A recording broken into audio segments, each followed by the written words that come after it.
हाँ प्रिय विद्यार्थियों, कल हमने त्रिकोणमितीय अनुपातों के बारे में अध्ययन किया था और त्रिकोणमितीय अनुपात कौन कौन से होते हैं। वैसे मैंने बताया था आपको कि मुख्य रूप से त्रिकोणमितीय अनुपात 3 होते हैं, साइन, कोस और टैन। और 3 इनके व्युत्क्रम भी मैंने बताए थे आपको, कोट, सेक और कोसेक। पूरक कोणों की भी तो बात की थी। जिन दो कोणों का योग 90 डिग्री होता है वे दोनों कोण एक दूसरे के पूरक कोण होते हैं। ठीक है, आज हम इसी कड़ी को आगे बढ़ाते हुए मैंने ये भी बताया था कल आपको कि त्रिकोणमिति सिर्फ और सिर्फ एक समकोण त्रिभुज पर लागू होती है। अगर त्रिभुज समकोण नहीं हो तो वहाँ आप त्रिकोणमिति का यूज नहीं कर सकते। ठीक है, आज हम बात करते हैं। अब आज का हमारा टॉपिक रहेगा ऊंचाई एवं दूरी। इसके बारे में भी हम बेसिक जानकारी पहले पढ़ लेते हैं और उसके तत्पश्चात कल हम क्वेश्चन करेंगे बुक से जो भी आपके दिए हैं उस हिसाब से। अब ऊंचाई एंड दूरी के बारे में हम बात कर रहे हैं तो इस टॉपिक के अंदर एक दो बातें आएगी। एक तो मैंने आपको कल बता दी थी कि ट्रिग्नोमेट्री है वो सिर्फ और सिर्फ कौन से त्रिभुज पर लागू होती है, समकोण त्रिभुज पर। और समकोण त्रिभुज कौन सा होता है? ऐसा त्रिभुज जिसका एक कोण 90 डिग्री हो, उस त्रिभुज को हम समकोण त्रिभुज कहते हैं। ठीक है, समकोण त्रिभुज की तीनों भुजाओं के नाम होते हैं। एक का जो समकोण त्रिभुज की सबसे बड़ी भुजा होती है उसको हम कर्ण कहते हैं, और जो कोण आपको ज्ञात हो, दिया हुआ हो, उसके ठीक सामने वाली भुजा क्या कहलाती है? लंब। और जो बची वो क्या हो गई? आधार। इन तीनों में एक संबंध से ये दर्शाया जाता है कि हमने पीछे की क्लासों में ये पढ़ा था, पाइथागोरस प्रमेय। पाइथागोरस प्रमेय। और पाइथागोरस प्रमेय क्या होती है? कर्ण स्क्वायर बराबर लंब स्क्वायर प्लस आधार स्क्वायर।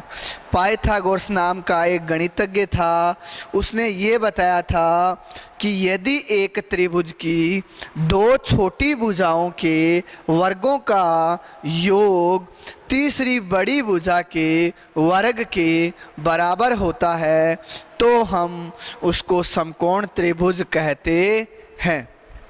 ठीक है, और समकोण त्रिभुज में समकोण के सामने वाली भुजा कर्ण कहलाती है, और जो कोण आपको दिया होता है उसके सामने वाली भुजा लंब होती है, और जो भुजा बची वो फिर क्या हो जाएगी?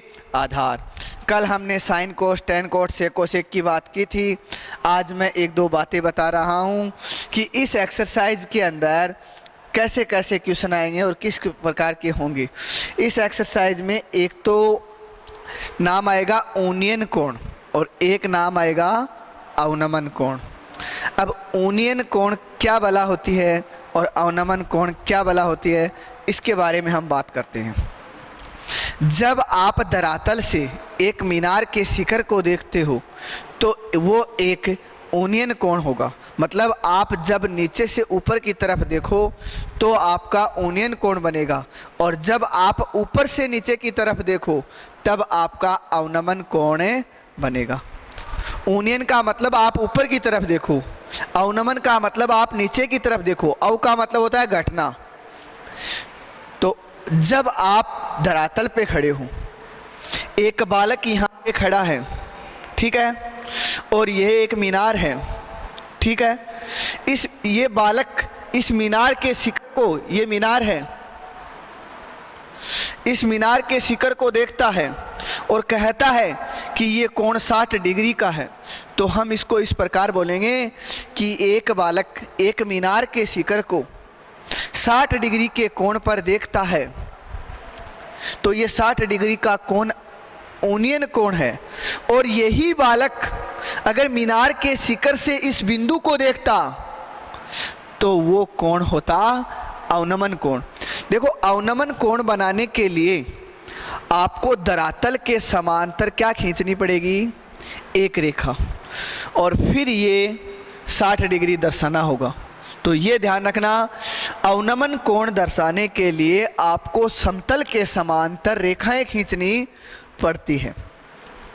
अब मैं आपसे दो चार बातें एग्जाम्पल देके बता देता हूँ कि फर्स्ट एग्जाम्पल मैं आपसे ये बताना चाहता हूँ कि मान लो आपको ये दिया हुआ है कि एक पतंग, एग्जाम्पल बता रहा हूँ, एक पतंग, ये है धरातल मतलब ज़मीन, एक पतंग ज़मीन से 50 मीटर की ऊंचाई पर उड़ रही है।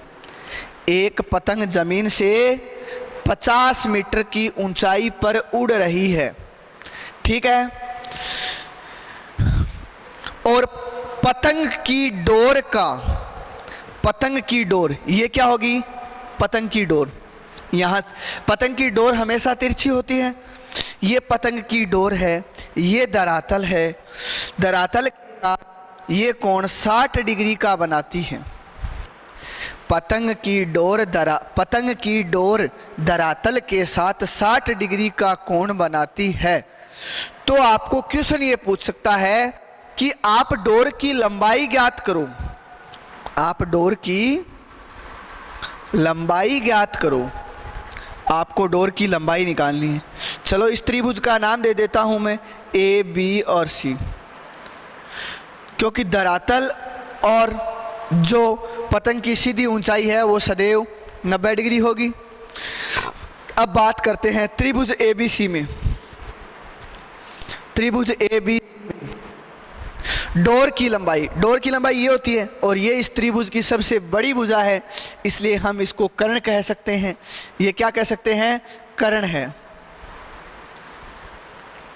अब बात करते हैं कि ये कर्ण है, कोण के सामने वाली भुजा ये क्या है, लंब है, और ये क्या है, आधार है। अब देखो आपको लंब दिया हुआ है, आपको कर्ण पूछ रखा है, तो हम सोचेंगे अब सर क्या करें। देखो कल मैंने आपको बात बताई थी कि लाल बट्टे कक्का, ठीक है, लाल बट्टे कक्का, आपको लंब दिया है, कर्ण निकालना है। तो एल और के एक साथ सबसे पहले है क्या, सबसे पहले है, तो सबसे पहले वाला फॉर्मूला किसका होता है, साइन का, ठीक है। तो हम यहाँ लिखेंगे त्रिभुज एबीसी में साइन और थीटा कोण कितने डिग्री है, 60 डिग्री, बराबर लंब बटे कर्ण। तो लंब कितना है इसका, बटे कर्ण कितना है इसका, निकालना है। तो कर्ण AC है तो आप AC लिख दो, कोई दिक्कत नहीं है, ठीक है।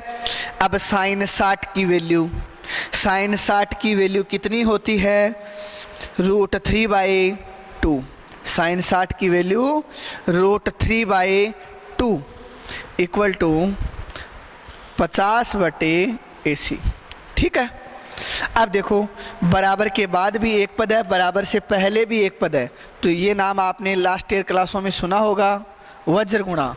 वज्र गुणा का दूसरा नाम होता है तिरछा गुणा, और आप इसको ये भी कह सकते हो कैंची मार गुणा, ठीक है। तो आप जैसे ही इनका गुणा करोगे तो √3AC और 50 को 2 से गुणा करते ही 100, तो ये √3 यहाँ मल्टीप्लाई में है, तो आगे इसको डिवाइड में भेज दो, तो 100/√3। देखो आपको कोई भी क्वेश्चन का आंसर पूछे, आपकी कोशिश ये रहनी चाहिए कि हर में कभी रूट को नहीं छोड़ना है आपको। तो हर का रूट हटाने का तरीका क्या होता है, जो आपको हर में दी हुई है आप उसी का मल्टीप्लाई करो ऊपर नीचे, तो ये हो जाएगा 100√3, और √3 मल्टीप्लाई होते ही 3, और ये मीटर।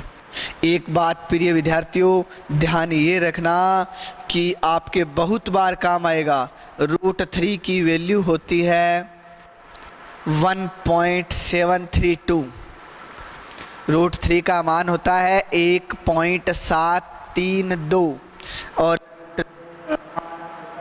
1.414। इन चीज़ों का ध्यान रखना है, और कहीं ज़रूरत पड़े तो अन्यथा आप इस फॉर्मेट में छोड़ देते हो तो आपका आंसर गलत नहीं होगा। चलो, ये था एग्जाम्पल। अब हम, ये तो पतंग की डोर का एग्जाम्पल था कि पतंग की डोर की लंबाई ज्ञात करो। ज़मीन से पतंग 50 मीटर की ऊंचाई पर उड़ रही है और डोर का धरातल के साथ बनाया गया कोण 60 डिग्री है, तो आप डोर की लंबाई ज्ञात करो। तो हमने इस तरीके से कर लिया। देखो, आपके प्रॉब्लम सबसे बड़ी ये रहती है, सर हमें क्या पता लगे कि साइन लगाएं या कोस लगाएं या टेन लगाएं। ध्यान रखना प्रिय विद्यार्थियों कि अगर आप लंब दिया हुआ है, कर्ण पूछ रखा है, तो आप साइन लगाओ। आधार दिया हुआ है, कर्ण पूछ रखा है, या कर्ण दिया हुआ है, आधार पूछ रखा है, इन दोनों का जिक्र कहीं कर रहा है तो आप क्या लगाओ? कोस। और इन दोनों का जिक्र कर रहा है कहीं तो क्या लगाओ? टेन।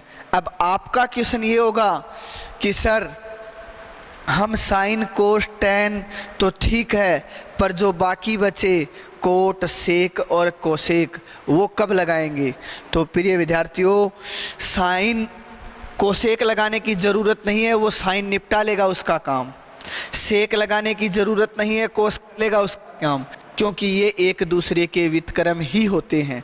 और टेन कोट लगाने की ज़रूरत नहीं है, टेन निपटा लेगा।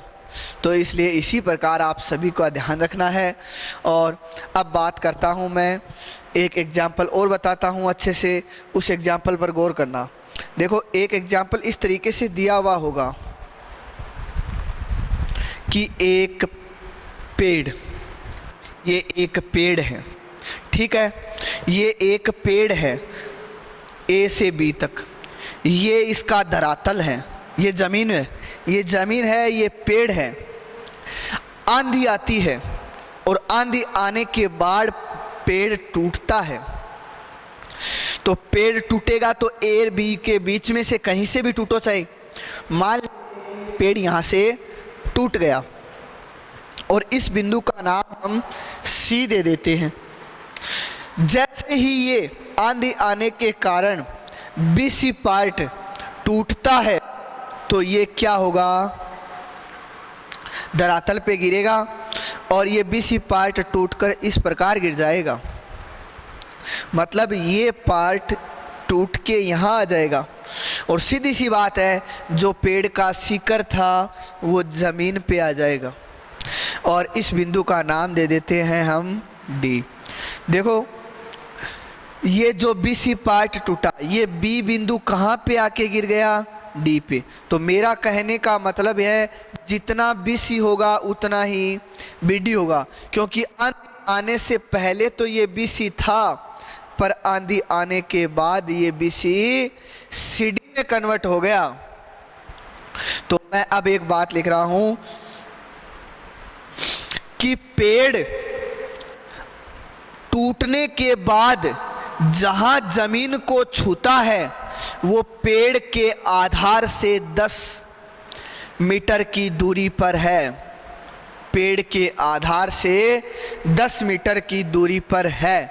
तो पेड़ की ऊंचाई ज्ञात करो। आपका क्वेश्चन ये, पेड़ की ऊंचाई ज्ञात करो। पेड़ की ऊंचाई ज्ञात करनी है आपको। देखो, ये था क्वेश्चन। अब मैं बात करता हूं कि पेड़ की ऊंचाई किस प्रकार निकालेंगे। देखो, पेड़ कहां से कहां तक था? ए से बी तक। टूटा कहां से? सी से। कौन सा भाग टूटा? बीसी भाग। बीसी भाग टूटकर गिरा कहां पर? सी डी पर। तो अब हमें बात यह है कि ये भी पेड़ है और ये भी पेड़ है, तो ये भी निकालनी पड़ेगी, ये भी निकालनी पड़ेगी, पर इसको वापस खड़ा करना पड़ेगा, तब जाके ये पूरा क्या बनेगा? पेड़ बनेगा। तो हम एक काम करते हैं कि माना पेड़ की ऊंचाई, माना पेड़ की ऊंचाई ए बी थी और ए बी के 2 टुकड़े हो गए, ए सी प्लस बी सी। ठीक है, अब ये तो सभी को पता है कि ए सी तो ए सी ही रहनी है, पर बी सी टूटकर किस में बदल गई? सी डी में। अब हम काम लेते हैं ये त्रिभुज। देखो त्रिभुज ए सी डी से, त्रिभुज ए सी डी से देखो ये कोण आपको दिया हुआ होगा क्वेश्चन में, कहेगा कि पेड़ का शिखर जमीन के साथ 60 डिग्री का कोण बनाता है, तो पेड़ की ऊंचाई ज्ञात करो। तो ये यूनियन कोण आपको दिया हुआ होगा। अब त्रिभुज का कोण आपको दिया हुआ है, तो कोण के सामने वाली भुजा लंब, सबसे बड़ी भुजा कर्ण और बची वो भुजा आधार। अब ध्यान ये रखना आपको, अगर लंब निकालना हो, लंब निकालना है आपको, आधार दिया हुआ है, सभी को पता है लाल बटे कक्का से लंब बटे आधार, लंब बटे आधार किस में आता है? टैन में आता है। तो हम यहाँ लिखेंगे टैन थीटा की जगह कोण, कोण कितना है?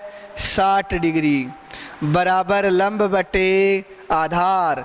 लंब कितना था? लंब इतना ही है बस इस त्रिभुज का। तो AC बटे आधार कितना है? AD, मतलब AD आपको दिया हुआ है कितना? 10 मीटर। अब देखो tan 60 डिग्री की वैल्यू, tan 60 डिग्री की वैल्यू कितनी होती है? √3, ठीक है। और ये हो गया AC/10। अब देखो ये 10 यहाँ डिवाइड में है, भाग में है, तो इधर ले आओ, तो ये हो गया 10√3, 10√3 बराबर AC। तो आपके पास AC तो आ गई कितनी? 10√3 मीटर। AC तो आपने निकाल ली, पर पेड़ की ऊंचाई में आपको क्या और चाहिए थी? CD और चाहिए थी। और CD क्या है? इस त्रिभुज का कर्ण है।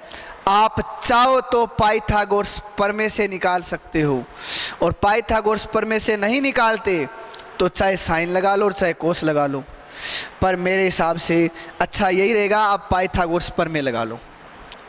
आंसर दोनों से आता है, पाइथागोरस प्रमेय से।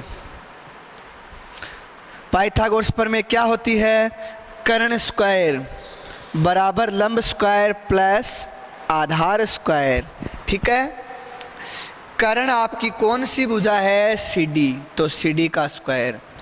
लंब आपकी AC थी, AC का मान आपने निकाल लिया है कितना? 10√3 मीटर, इसका स्क्वायर प्लस आधार आपका कितना था? 10, तो ये 10 का स्क्वायर। देखो अब 10 का स्क्वायर, 10 का स्क्वायर, आप चाहो तो अलग अलग कर लो, कोई आपत्ति नहीं है।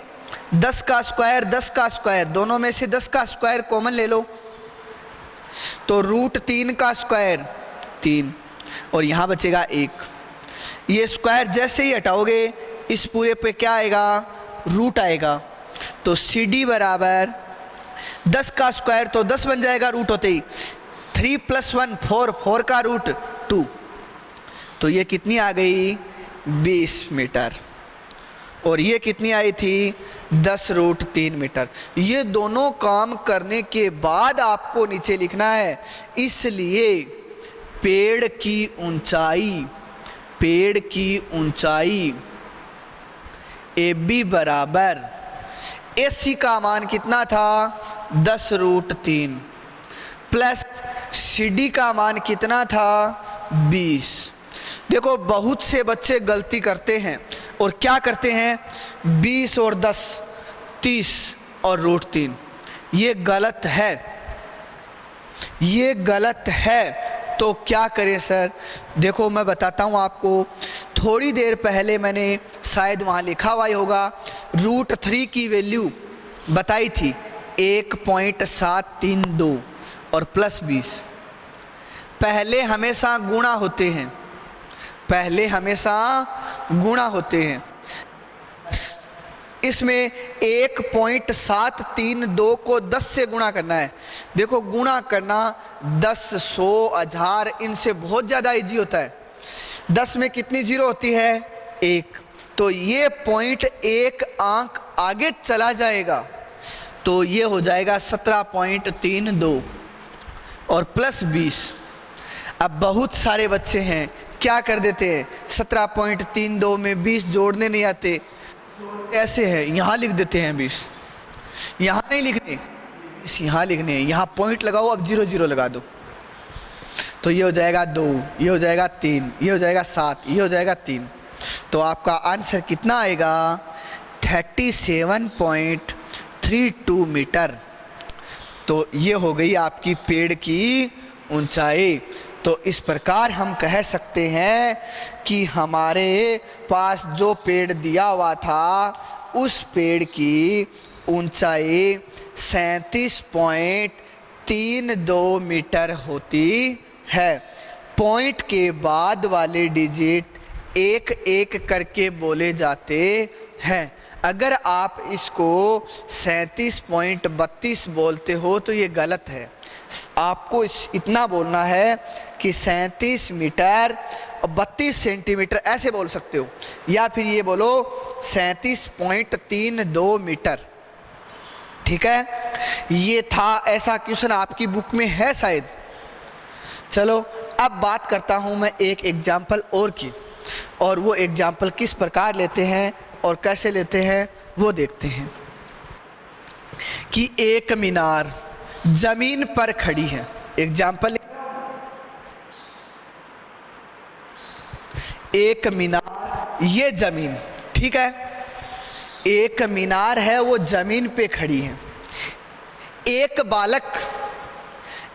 बालक जमीन के या समतल के एक बिंदु से मीनार के शिखर के को देखता है और उसका ऊनियन कोण वो कितना प्राप्त करता है, 30 डिग्री प्राप्त करता है।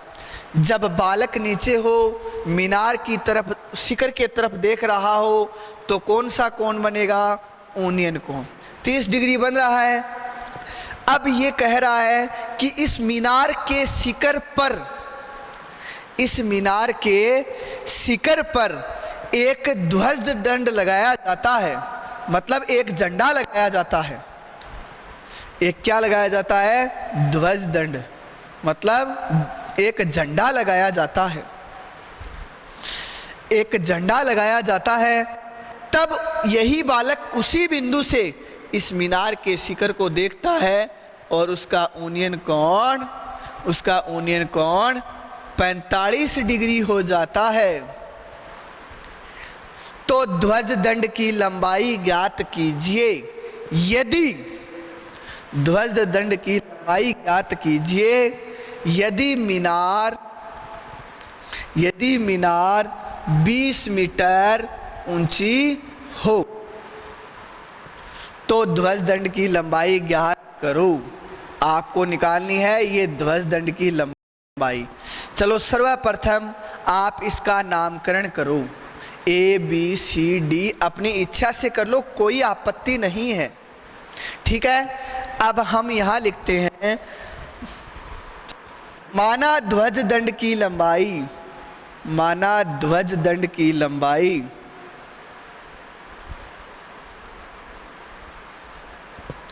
ध्वज दंड की लंबाई CD बराबर H। ठीक है, अब देखो आपको ये जो डायग्राम बनाते हैं ना, इस डायग्राम में एक बात हमेशा ध्यान रखनी है कि समकोण त्रिभुज कौन कौन से बन रहे हैं, इन बातों पर आपको विशेष ध्यान रखना है। ठीक है, अब समकोण त्रिभुज कौन कौन से हैं, देखो समकोण बन कहाँ रहा है, पहले तो ये नोट करो, समकोण कौन से बिंदु पर बन रहा है, A पर। तो A से एक त्रिभुज ये बन रहा है, मतलब ABC त्रिभुज बन रहा है, और एक त्रिभुज बन रहा है ABD। इन बातों का ध्यान रखना है। तो सबसे पहले मैं एक काम कर रहा हूं कि त्रिभुज ABC से, अब बताओ त्रिभुज ABC की कौन सी भुजा तो आपके पास है और कौन सी भुजा आपको बची हुई है वो आप निकाल सकते हो। तो मैं आपसे ये बताता हूँ कि ABC के अंदर आपको कोण के सामने वाली भुजा लंब दिया हुआ है 20, और आप आधार निकाल सकते हो। सर क्या पता आधार निकालें, हमें तो ये निकालनी है आधार, क्यों निकाल रहे हो? देखो जो दोनों त्रिभुज बन रहे हैं, एक तो ये और एक ये, इन दोनों में ये भुजा उभयनिष्ठ है, कॉमन है साइड, इसलिए सबसे पहले हम इसको भी निकाल लें ताकि अगले वाले में हमारे ये काम आ जाए। तो देखो हम लगा रहे हैं इसके अंदर त्रिभुज ABC में tan थीटा बराबर, थीटा का मान यहाँ कितना है ABC में 30 डिग्री, तो tan 30 डिग्री बराबर लंब कितना है कोण के सामने वाली भुजा 20 बटे आधार कितना है AB। ठीक है, चलो अब देखो tan 30 का मान, tan 30 का मान होता है 1/√3 टेबल से जो कल हमने सीखी थी, 20 के 20 AB का AB। अब आप कर लो इसका वज्र गुणा, जैसे ही आप वज्र गुणा करोगे तो AB बराबर क्या आएगा आपके पास 20√3 मीटर। AB आ गया। सर AB तो निकाली नहीं थी, क्यों आ गया AB? अरे ये निकाले बगैर हम आगे नहीं बढ़ सकते। चलो AB तो आ गई, बहुत अच्छी बात है। अब दूसरा त्रिभुज लगाते हैं। एक त्रिभुज और कौन सा बन गया, मैं बार बार बोल रहा हूँ, त्रिकोणमिति में सिर्फ और सिर्फ कौन से त्रिभुज यूज करने हैं, समकोण त्रिभुज ही यूज करने हैं। तो ये तो हमने करेंगे, मतलब ABD, त्रिभुज ABD से तो ये लंब कोण के सामने वाली भुजा और ये आधार, तो वापस इसमें क्या लगाएंगे tan, पर इस पूरे के अंदर कोण कितना है 45 डिग्री। ठीक है, ये आ गया 45 डिग्री। tan का फॉर्मूला होता है लंब बटे आधार। इस पूरे त्रिभुज का ये कोण है, ये कोण है तो इसके सामने वाली भुजा ये है, ये है तो आप इसका A से लेकर D तक है ये लंब, तो AD कैसे निकालेंगे, 20 ये है, H ये, दोनों को जोड़ेंगे तब हमारे पास क्या आएगा 20 + H। अगर ये 20 होती ये 10 होती तो हम 20 + 10 30 कर देते, पर H तो जुड़ेगा नहीं, इसलिए हम प्लस का साइन लगा के छोड़ देंगे। अपॉन लंब बटे आधार होता है, और आधार कौन सी भुजा है AB। AB तो है पर AB हमने निकाल ली, वो नोट कर सकते हो आप। tan 45 का मान कितना होता है 20 + H, और AB की वैल्यू कितनी आई, AB की वैल्यू कितनी आई 20√3 मीटर।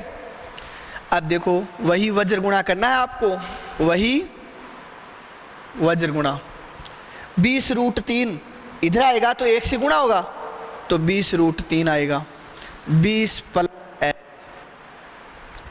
20√3, ये प्लस के 20 इधर आते ही माइनस के 20 और ये H। बोलो दोनों में से कॉमन क्या आ रहा है, बोलो दोनों में से कॉमन क्या आ रहा है 20, तो यहाँ क्या बचा √3 - 1 इक्वल के बाद क्या है H। देखो H तो पड़ा है, कोई बात नहीं। √3 की वैल्यू कितनी है 1.732, अभी बताई थी मैंने 1.732 और -1 का। अब देखो H बराबर 20, 1.732 में से 1 जाएगा तो क्या बचेगा 0.732। गलती से ये मत कर देना कि 1.732 में से 1 जाने पर 1.731 बचता है, वो गलत है। अब इन दोनों का गुणा करेंगे तो H बराबर, इनको गुणा करते ही 2 की टेबल 3 बार 6, 2 की टेबल 7 बार 14, अब आपको 732। अब देखो करना क्या था, इसको गुणा तो कर दिया मैंने और ये 0 का 0। अब आपको 1 2 3 अंक छोड़कर पॉइंट लगाना है, ये लो। इसका मतलब ये आपका आंसर आ गया। ध्वज दंड की लंबाई 14 मीटर 64 सेंटीमीटर है। ये इतना लिखने के बाद आप लास्ट में लिख दिया करो, इसलिए ध्वज दंड की लंबाई 14.64 मीटर है। ये इसका आंसर है। देखो आप ये ध्यान रखना बार बार कि आपके पास समकोण त्रिभुज कितने बन रहे हैं, उन समकोण त्रिभुजों का आपको यूज करना है। ठीक है, अब मैं बात करता हूँ इसी प्रकार एक आधे क्वेश्चन और हैं, वो भी बता देता हूँ कि